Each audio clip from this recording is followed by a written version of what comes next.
I'm Rob Davidson, Director of Audio and Visual Solutions here at Funeral Directors Live, and this is FD Talks, a brand new podcast series by Funeral Directors Live, where we explore ideas, insights, and solutions for serving families in a rapidly changing marketplace. Joining me remotely today is renowned author, educator, grief counselor, and founder of the Center for Loss and Life Transition in Fort Collins, Colorado, Dr. Alan Wolfelt. This is FD Talks Episode 1, Surviving Stress, Caring for Yourself while you care for families. Dr. Alan Wolfelt, thanks for being here with us today. Thank you, Rob, for hosting me. It's an honor to be asked to talk a little bit about this critically important topic right now. Absolutely. You know, over the years, I know that you've written and taught about the stress that often comes with working in funeral service. And I think obviously right now with this pandemic, it's probably pretty fair to say that the stress of working in funeral services is even greater than it ever has been. I think you're so right. You're right on target. There's no doubt about that. We already know that if you look at vocational stress research in normal times, that funeral service, because of all these things like intermittent time interruption and working with people at some of those difficult times of their life, the list goes on, that it's among the most stressful of vocations to really be involved with. Now you take and add the challenges that we're all faced with COVID-19, and funeral homes, funeral directors are very much at risk for very naturally just being overwhelmed with stress. You know, it's always been interesting to me that the word stress is defined essentially as the wear and tear of responding to life's pressures, demands, challenges, and changes. So listen to that. Life's pressures, demands, challenges, and changes. Well, right now we have all of those converging in large doses on funeral service on a daily basis. So yeah, what a critically important topic we're here to talk about. And I know that you're talking every day, you're having conversations with funeral directors. Can you kind of describe some of the experiences that are stressful for them that are secondary to this pandemic? I'd be happy to do that. I think their experiences that they're sharing with me range from, of course, being overwhelmed by grief overload, particularly in the hotspot areas. I think some have expressed feeling, kind of isolated and alone based on the challenges that they're facing. There's, of course, natural fears of the potential of contracting the virus. I think there's frustrations in not being able to appropriately serve families secondary to the restrictions that are in place. Things like trying to maintain proper numbers in attendance to stay in compliance with like their state and local directives. Some folks talking to me in funeral service are talking about staffing challenges in terms of them being overwhelmed, but in contrast, we have other funeral homes in other areas where they've actually furloughed or laid people off. We also have people talking about the fear of the future of funeral service in a general sense, as more families are using abbreviated services because of the restrictions, and we've also seen in some areas some real increase in direct disposition. In the hot spots, it's traumatic to see bodies that end up being treated in undignified manners, resulting in what we call, formally vicarious traumatization or critical incident stress for funeral homes that are impacted in that regard. That can and will result, I think, for many in a lasting imprint kind of on their psyche. We actually, I think, are at risk for losing some really good people in death care and funeral service who are experiencing right now this, what I call in my writings, grief overload, where you just have too much loss all at the same time. We saw some of that fallout after events like Columbine and Sandy Hook and Katrina. So, we gotta be aware that while funeral service is good at helping families in need, I think we also need right now to be very concerned about how this pandemic is impacting funeral home staffs, and not only staffs, but their family members. Everybody is very much affected by this. Matter of fact, there's a term I kind of like to use that relates to what's going on, that we have a kind of a population-wide experiential trauma going on with this pandemic right now. There's other things I can speak to, Rob, like in terms of feeling alone and frustrated. I've talked to some funeral directors who are trying their best to serve families remotely, of course, yet discovering there's no substitute whatsoever for human contact that builds rapport and relationships, and they're doing their very best. Boy, they should be applauded for the efforts that we see funeral homes making to make arrangements in very much challenging conditions where you're not sitting down and having that face-to-face contact. I think we've come to realize that planning and carrying out meaningful funerals is really kind of it is. It's an intimate experience. It's different when you can see there and look at somebody's eyes and watch their nonverbals than when you're trying to talk to them on the phone.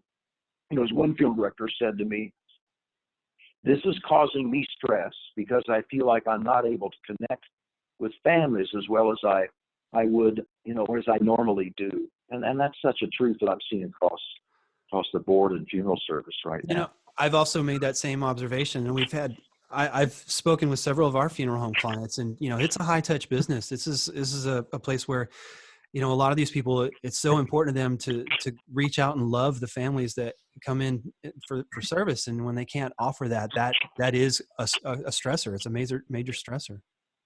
Absolutely. I think there's been a real new awareness of, again, what I'd call the intimacy of an arrangement conference, and how being present to that family and being sensitive to the ways they're communicating and how that death is impacting them. Bereavement means obviously to be torn apart, to have some very special needs. And one of the needs I think we've discovered is really reinforcing how important that arrangement conference is, enabling you to connect with that family to create a personalized, meaningful funeral experience. So it's not that we can't make arrangements, that's happening, but it's just much more and more challenging, as you're acknowledging. So in terms of kind of the general feelings of fear that I made mention of, again, I think there's a real fear for many of, contracting the virus based on the work environment that they're in. They're also kind of isolating when they get home. Some funeral directors that are talking to me have some fear about potentially infecting family members and friends.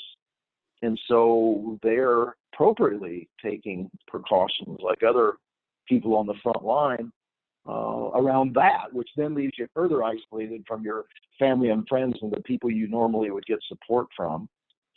I think in terms of fear of job loss and financial survivors, some funeral homes, there's a challenge there because families aren't able to have as much service and ceremony as they normally would. And so while many people think, well, funeral homes are doing well and they're busy, we know the revenues are down for many funeral homes. That's resulting in some of the layoffs that we're witnessing. And that impacts, the business plan and how you can lead, end up resulting in needing to furlough or lay off staff. So we're also finding, I talked to several funeral directors this past week, where not only, there's challenges going on for them, but they have other family members that are, been laid off their jobs or furloughed. And so there's that element of additional financial stress that's just a real phenomenon for many families out there right now. So those are a few thoughts related to your question. You talked briefly about the fear of the future of funeral service on the whole. Can you expand on that a little bit? Yeah, thanks for asking. Well, the restrictions that have been placed on funerals right now have got some modeling occurred where, of course, there's, by its nature, having to have limited services. We're seeing an increase for some families in choosing to do, direct disposition. And for your listeners out there that might be non-funeral service folks, that's simply where a family, takes care of the needs for body disposal, but doesn't hold any kind of service. Most of our listeners out there are involved in funeral service and familiar, of course, with that terminology. So the question becomes when we see that happening, abbreviated services and direct dispositions, it raises the question, when you're witnessing that, will families see the value in, one, having another ceremony when restrictions are lifted? Some will, some won't. Some funeral homes are very good at teaching the importance of considering and then carrying that out, where others are not doing that, which shocks me because that should be offered as a consistent option for families. Because right now an abbreviated service doesn't dose the functions of funerals as well and doesn't get them off to as good a start.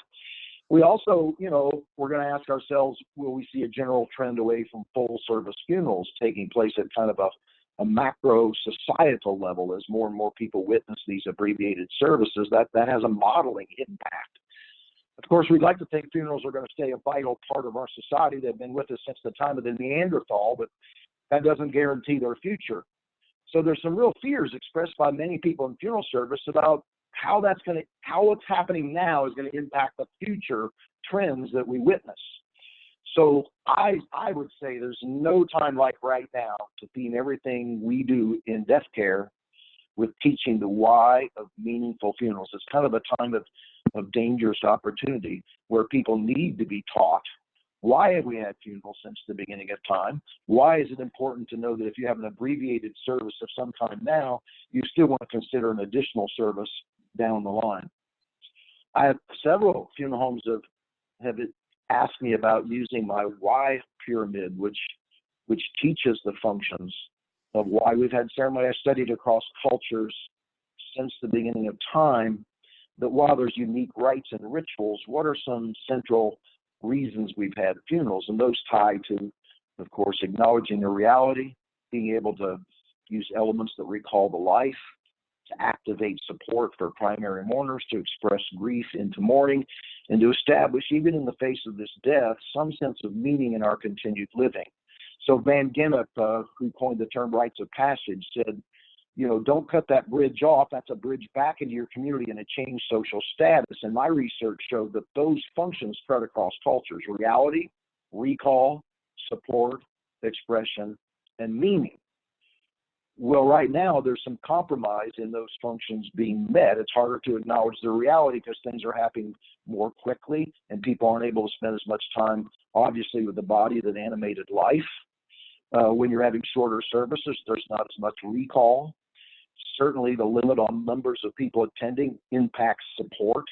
And because there's less use of elements of ceremony, there's more grief that doesn't get converted into mourning. That distinction being grief is internal, mourning is the shared response. And so when you do quick, efficient services based on the restrictions, you're not dosing these functions as much. So I think we need to actively be teaching why funerals are important, or we're going to risk seeing the continued de-ritualization of death in our culture. Many of your listeners would be well aware we already have a general de-ritualization trend where people will say things like, well, I died, just get rid of me, or you can throw a party. I call that toxic over-celebration at a time when you should allow yourself to be sad, of course, but that's a kind of a separate topic. But we all need to be educating families who've been compromised in their ability to have meaningful services, that it's never too late down the line to revisit those functions of ceremony and have a funeral where you do have support and you can acknowledge the reality and you recall the life. You'll feel different and look different after participation in that than you did before, where right now it's kind of like a natural confusion of efficiency with effectiveness. We're doing something, but it's not really enough because of the restrictions. I think key will be to stay in touch, by the way, with families in the interim, that if you're going to offer them for a service down the line, that I can't emphasize enough to your listeners, stay in touch. Call them at least on a weekly basis right now to be able to make sure you maintain contact, because my informal research observes that many people who talk about maybe we'll do something later, the more time goes by, they drift away from holding that additional service down the line. And I believe the key to having them but be able to do that is going to be funeral homes staying in touch with them, reminding them of the importance of doing it, building the relationship with those families they're honored to serve. So that's a long-winded response to your question, but thanks for asking. No, it's great. I'm encouraged, as will many of our listeners be, when they hear that, because one of the questions I do ask or get asked a lot is, I hear it come up in topics where, yes, we do have to have a small ceremony now, but let's plan on something a little further down the road. And the question comes up of how you maintain that relationship between now and when that time comes. So the funeral director has really been elevated into a position where, as they should be, in a position of being able to help carve a path of a grief journey for that family. They get to stay in touch with them a little bit longer, and thereby even, I think, educating them even more to the value of what we have in funeral service. Very much so. And I like your use of the word carve that path. To carve that path, I can't encourage you enough as funeral homes to make sure you stay in touch with those families between now and when they may hold, hopefully, that additional service. Because if you don't, my suspicion is, as I said, is they're going to drift away. And we know that they need help. People aren't ritual specialists. They don't know how to combine elements to create a sweet spot of experience. So a lot of families, even in normal times, you will say, oh, we'll do something later. They never end up doing it. In my estimation, it's as high as 80% of families who say, oh, we'll do something later, that end up not doing anything significant at a later time. So I plead with you folks to please stay in touch with those families, build the relationship, and carve a path to making sure that this is a situation where one funeral is not enough. I've published several articles. If anybody is interested in accessing those, let me know and I can send them to you, titled When One Funeral is Not Enough. And of course, this is one of those very situations. That truer words have never been spoken. You mentioned earlier also about the concept of grief overload in some of these hot spots. Now, I know that is something that funeral directors, that's a very real thing. Can you talk about what that really is? Yes, it's a particular professional interest of mine over the years, is to help people with what I call grief overload, if you will.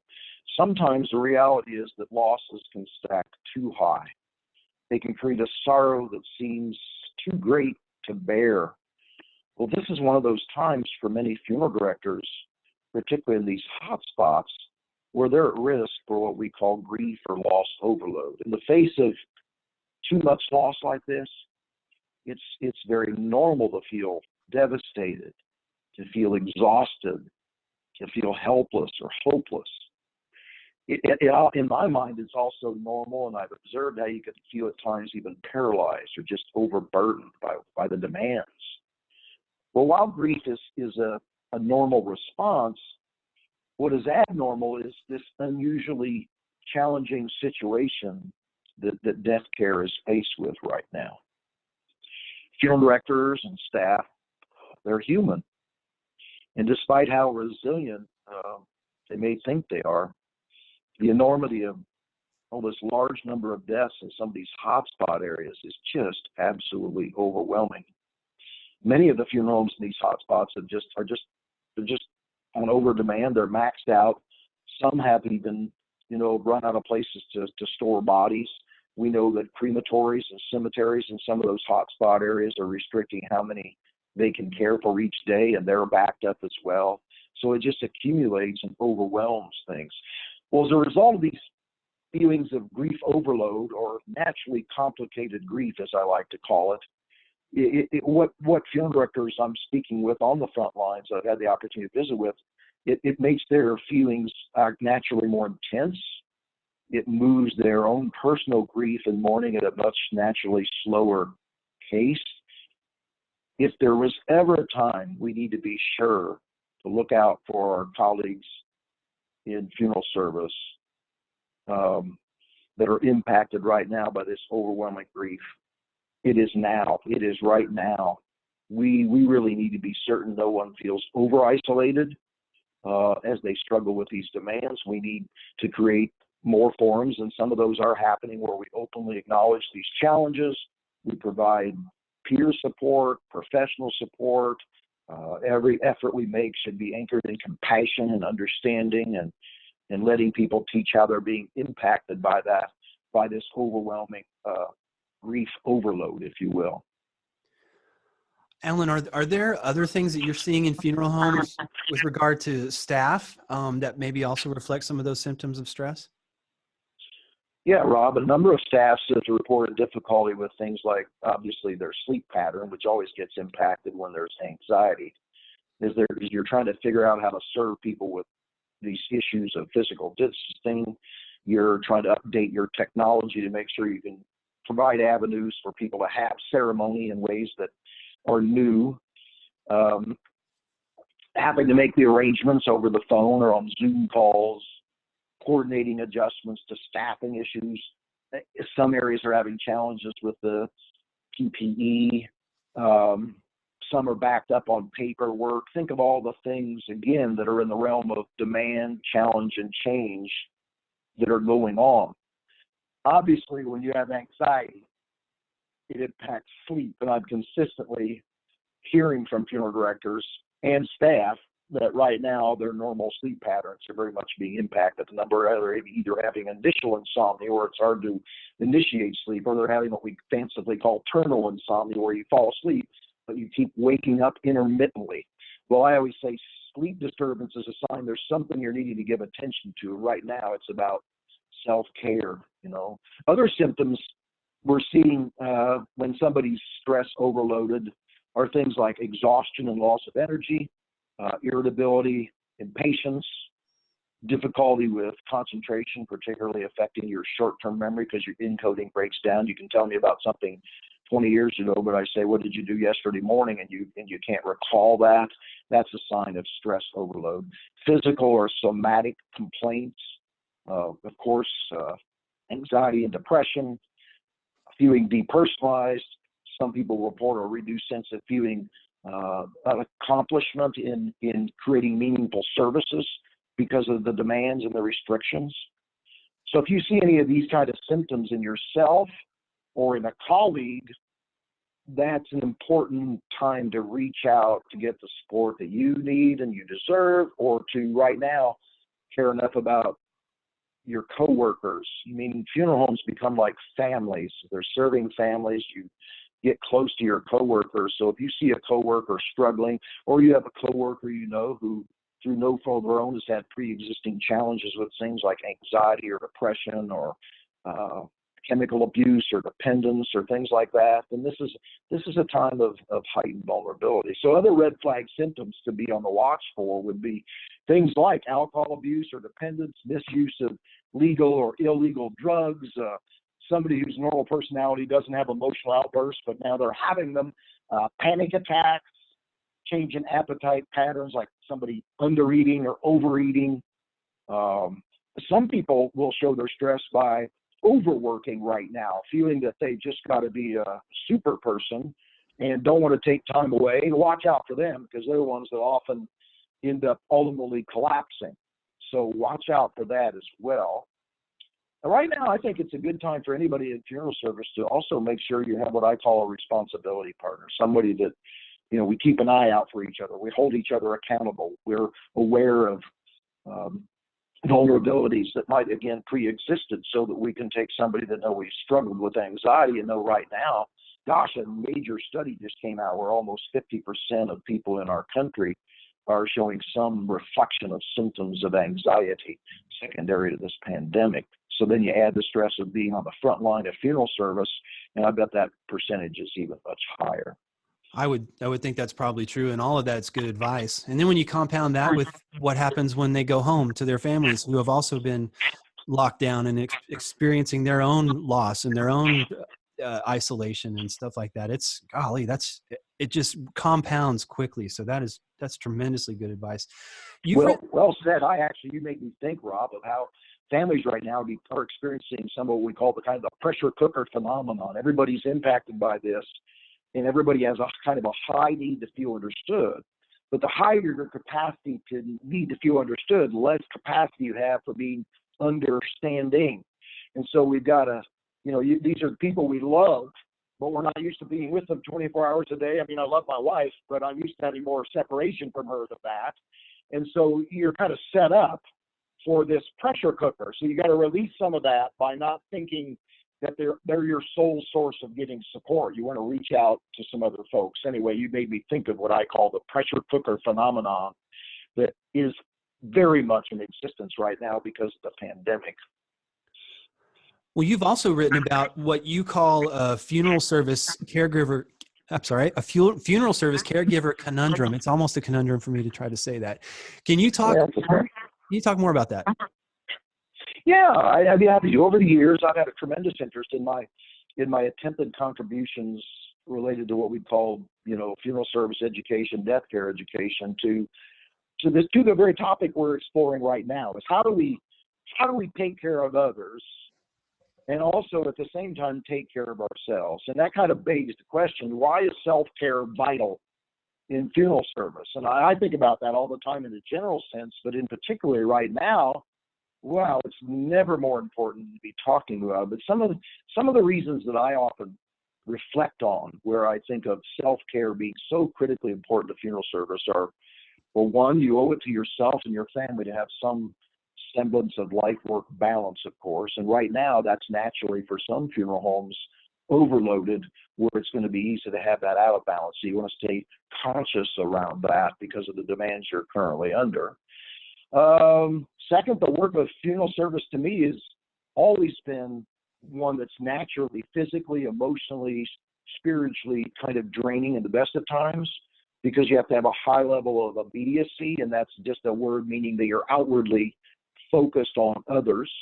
And right now, that's kind of the drain on us physically, emotionally, spiritually is naturally overloaded, and that affects your immediacy to your family, your friends, and the families you're serving. Three, I think it's fair to say that genuinely caring about people naturally touches the depths of your heart and your soul. And that's so true right now in the face of this loss overload. It creates that risk for this vicarious or very real traumatization that you're experiencing when you can't serve families in the way you hope to, and in some of those hotspot areas, seeing bodies not treated with the dignity that generally people in funeral service want to provide. Four, I think you owe it to the families that you serve to not allow yourself to become what we call a wounded healer. And so if you don't take care of yourself, there's a principle in caregiving in general where we say do no harm.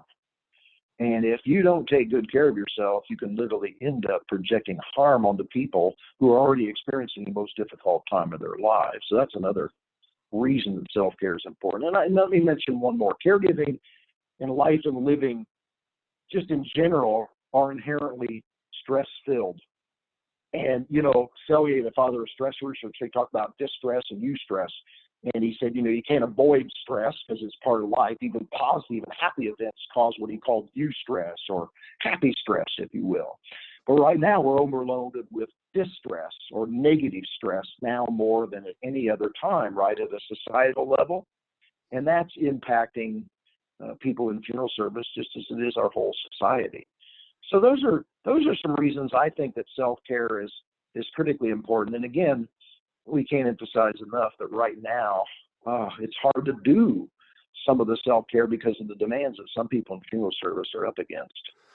So conversely, would you say that not doing self-care might result in what you sometimes refer to as funeral service burnout? Would that be a contributing factor to some of that?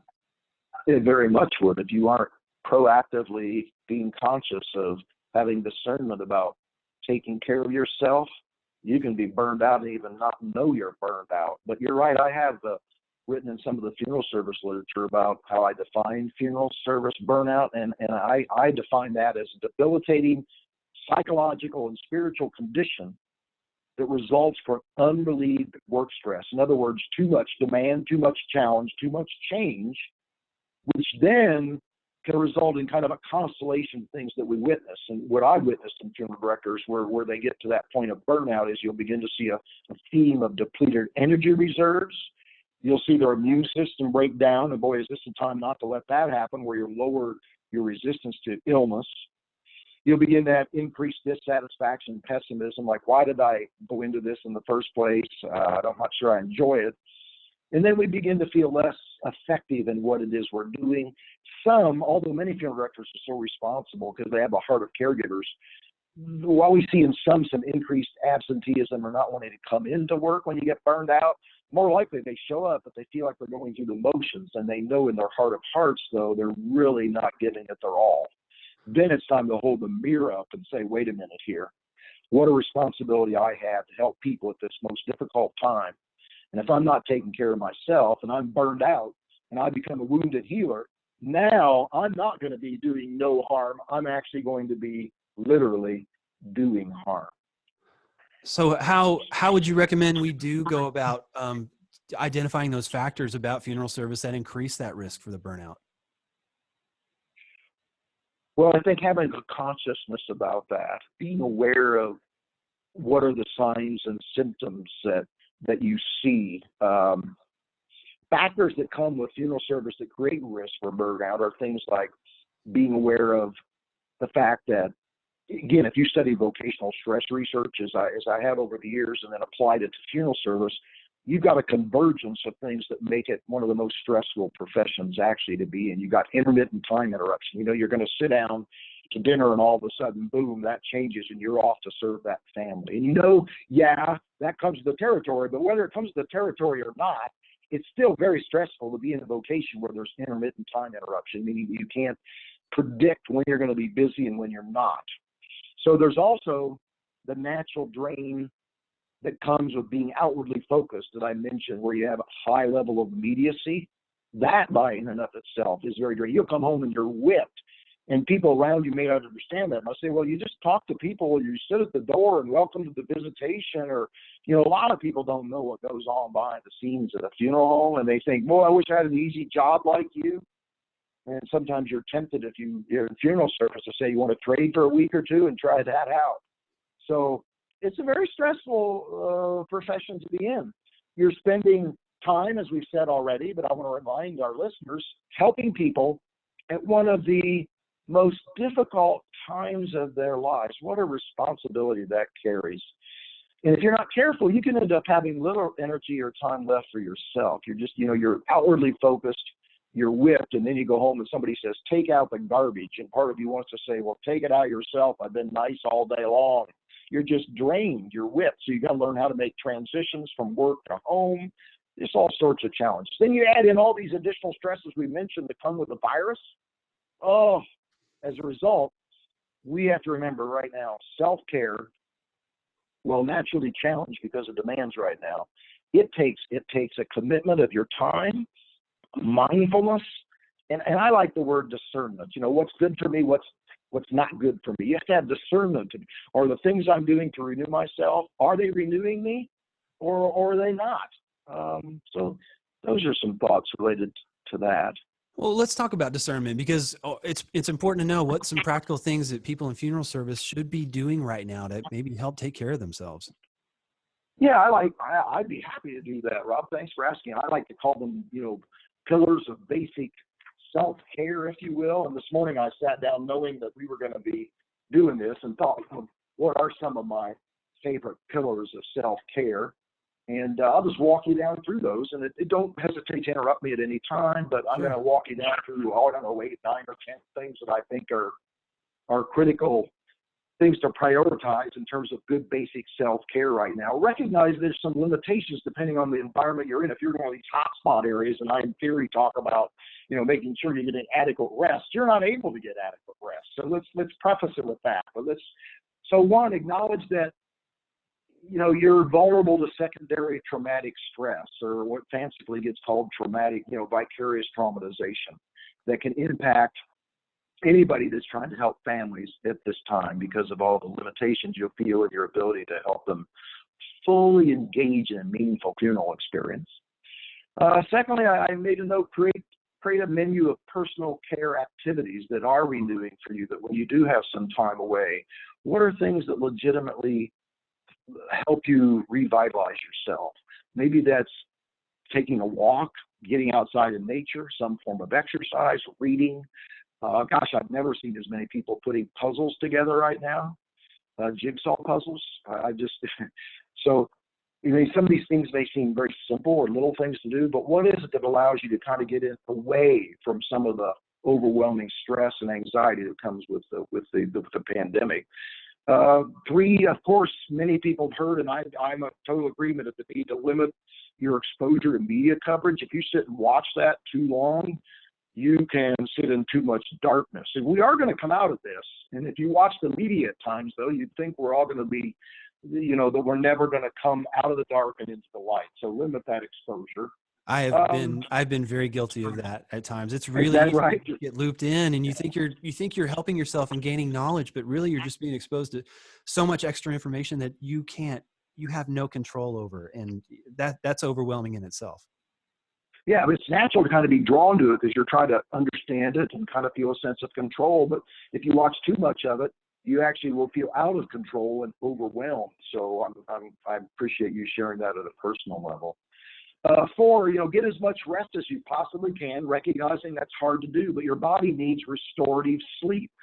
So many people in general think sleep, oh, it's a waste of time. No, it isn't. It's like revitalizing your battery, if you will. And if you're not reaching REM or deep sleep, you're going to wake up exhausted and begin your day in that way. And again, I know that some people are in work environments right now where sleep isn't typical. And anybody who works in funeral homes know that sleep can be a natural challenge just because of the intermittent time interruption and the demands. Five, real practical, stay hydrated. I've run into some funeral directors that have been busy and outwardly focused, and they forget to drink 4 or 5 big, tall, 10, 12-ounce glasses of water a day to stay hydrated. And make sure along with staying hydrated, I would add in there, eat decent food if at all possible. Many funeral directors are notorious for grabbing something between services, and right now, with this heightened stress, I think there's risk that that'll even get worse. But watch what you're eating, stay hydrated. Water's the best fluid in the world. 6, connect with those who love you and care about you, and you care about them. We are social creatures by instinct, organically. So while there's a need for elements of isolation, there's also ways, of course, you can stay in touch with people, whether that's through Zoom or texting or calling. Just make sure you stay in touch with those you love and who love you. 7, express yourself. Sharing internal thoughts outside of yourself kind of helps you navigate traumatic times in ways that if you keep it internalized, and of course, some of that's unique to your personality. Some people aren't as expressive as others, but it's like the distinction we make between grief and mourning. Grief is internal, mourning is the shared response outwardly. And right now, there's just layers of grief. I've written a piece called The Pandemic of Grief right now, and in there I outline all these layers of grief that are going on. And if you're trying to deal with that in isolation, you're grieving it, but you're not mourning. And mourning is what kind of helps you survive it and integrate it into your being.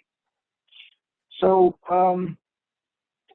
I could mention a couple others. I would say another thing to remember to do, though, is to just make sure you ask for help if you feel overwhelmed.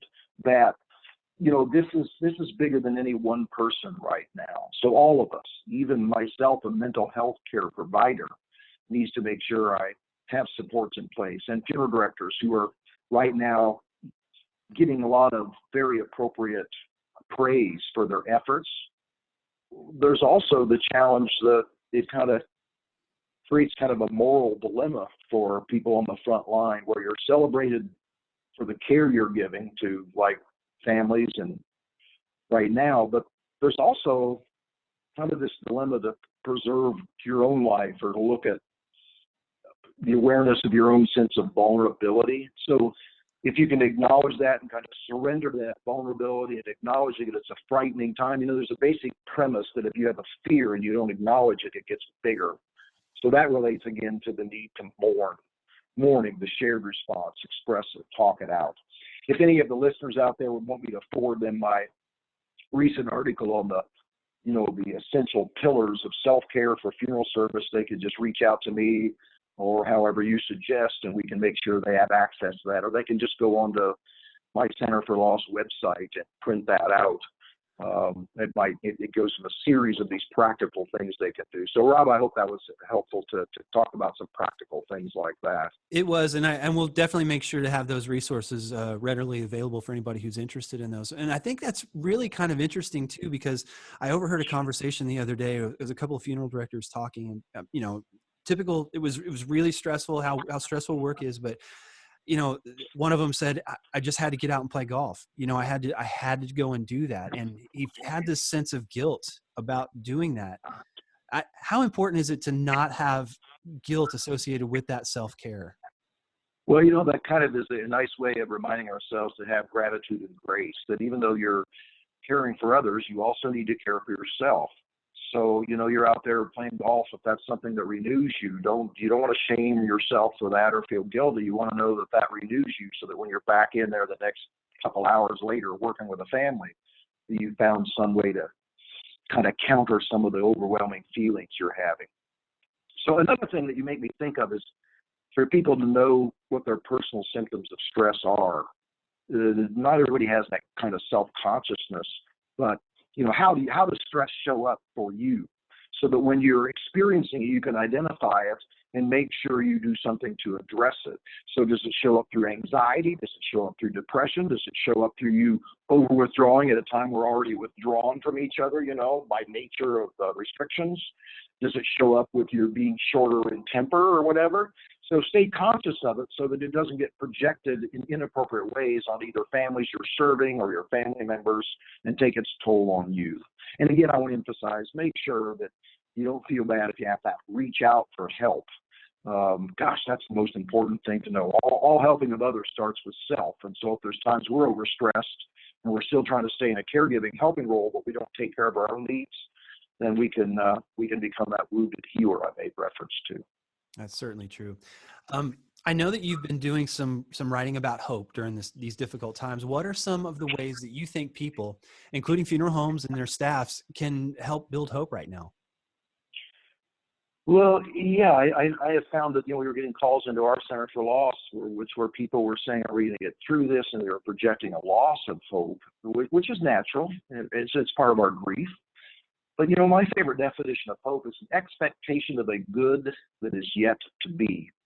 And I do know and believe that we will come out of the dark and into light. We have the ability to do that. And it's going to take some time, but we're going to get there. But in the meantime, you may even have to borrow some hope if you're feeling hopeless. I call it borrowed hope. So be around people. You can split people around you into thirds. A third of people are neutral. They don't hurt you or help you. A third of people you're around in general will make you feel worse than you felt before you're around them. Another third are going to affirm you and hold you up and be able to convey hope. So make sure you do set some boundaries with people that you need to, and try to be around people that bring hope.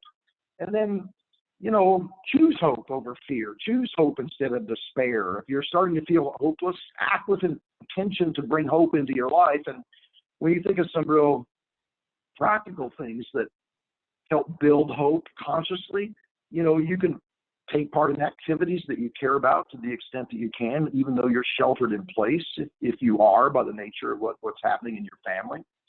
You can engage in spiritual practices that are appropriate for you. You can intentionally imagine some of the things you're going to do in the future that give you hope, things that you look forward to doing because they will happen again in the future. You can actually work on making future plans that you get excited about, that you're going to enjoy. You can stay in close contact, as we've mentioned already, with people that you care about through phone calls and text and video calls, and the people that you may be in exile with right now, spending time with them, but also making sure you have a little distance at times to just take breaks from that. And I guess by, taking care of our bodies, your mind, your heart, your social connections, our souls, all those things work together to create what I call divine momentum for hope, that expectation of the good that is yet to be. And to me, that's not some toxic overprojection of, the happy times were rolling in. There's really a balance to be had right now, right? Acknowledging this is a tough time, this is hard, and looking for the symptoms that reflect the stress that you're under, but at the same time, counterbalancing that with hope so that you don't get yourself so buried in despair that you don't feel you can come out of that. So those are a few reflections on my tremendous interest in, I always say that one of the most critical qualities of any care provider to somebody is that you have hope. And so inventory that in yourself. If you're more depressed than the people you're trying to help, they feel that from you. So ask yourself, do you have hope? And if you don't, what can you do to borrow some hope? What can you do to renew hope? So those are some thoughts. Well, I certainly think that our time together today has encouraged me and given me a little bit more hope, and hopefully some of our listeners as well. As we wrap up today, are there any closing thoughts that you'd like to share? Well, first, just thank you for hosting me, asking me to participate in this podcast. I really appreciate the invitation. I'm passionate interest in this area of self-care in general, and right now it's so important to do. And of course, I have passion that I hope your listeners can feel for creating meaningful funeral experiences, and really appreciate the opportunity to talk about how there's a compromise in that right now. and remind your listeners to make sure you're offering families that service down the line when restrictions are lifted, and stay in touch with them in the interim. You know what? I think I'd close with the words of old Mormon Cousins. He once said, "You will derive your supreme satisfaction from your ability to identify yourself with others and to share fully in their needs and in their hopes." Right now, funeral service is demonstrating to the world that you care for these families at this most difficult time, and you're doing whatever you can, even based on restrictions, to be there, to be present, to be helpful to them. However, I think we also, Rob, want to remember to remind everybody in death care right now that you can't help other people in need unless you also take good care of yourself. So my hope and my prayer would be for your listeners to make sure, don't feel any of that guilt when you're out there trying to renew yourself or doing good self-care practices. Take good care of yourself, and I hope I get to cross paths with you in the future. Thanks very much for having me. Thank you. Thank you for sharing all these tips and ideas for taking care of ourselves, and even as we care for others. Dr. Wolfelt, I know this has been this has been enlightening for me and for others out there who needed to hear what you had to say today. So thank you very much for joining us. Thank you, Rob. If you would like to reach out to us about this episode or this series, please visit us online at funeraldirectorslife.com/FD Talks 1. There you can find information about this episode and submit any comments, suggestions, or feedback about our series. And we also welcome your ideas for future episodes.